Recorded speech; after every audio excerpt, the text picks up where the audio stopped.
This is my 2016 Toyota Hilux SR.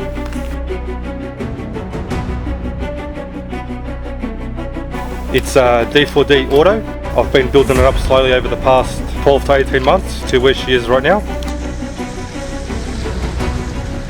She's pretty capable and gets me most places I want to go.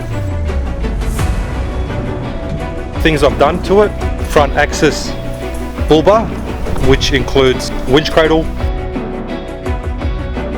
It's airbag compliant. They come standard or to suit 2-inch body lift versions. And it's probably the best bar for approach angle on the market.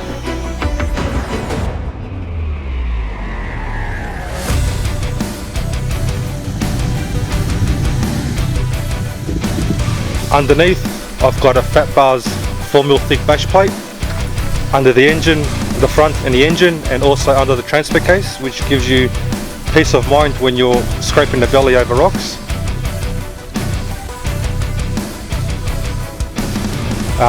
On the bar itself, there's a 32-inch LED light bar, and behind that an AFN mesh grille. Stick-on headlight garnishes from Thailand, just to give it a different appearance.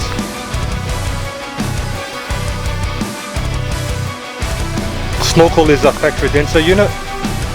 On top we have a Rhino Pioneer rack on the backbone mounts, and mounted to the front of that I have a 42-inch LED light bar.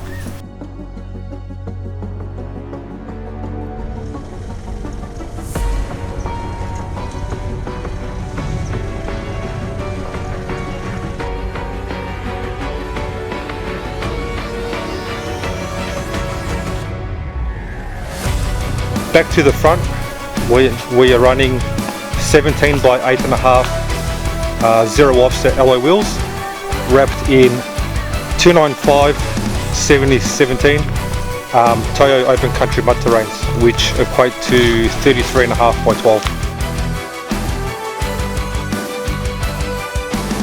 Suspension wise, it's running Matrix 11-stage adjustable coilovers, progressive rate springs on the front, PSR adjustable upper control arms, Phat Bars braced diff drop, which drops the diff about 34mm from my measurements. Also running a front e-locker as well, so she's twin locked with the factory rear locker. On the sides we're running Phat Bars angled Rocksliders from Thailand. I've got the flares, which are just double-sided tape stick-on variety. On the back, I'm running a custom-made Phat Bars rear bar, only one of a kind to suit the N80. It was a one-off, and it incorporates the N70 Hilux Towbar, so I can still tow things, and it's probably the best bolt-on rear departure angle bar. Tinted windows, dash mat, usual jazz. And in the new year I'll be re-gearing to 4.8s, and 34 to 35 inch tyres will be next on the list. Thank you for watching this review, and hope to see you out on the tracks.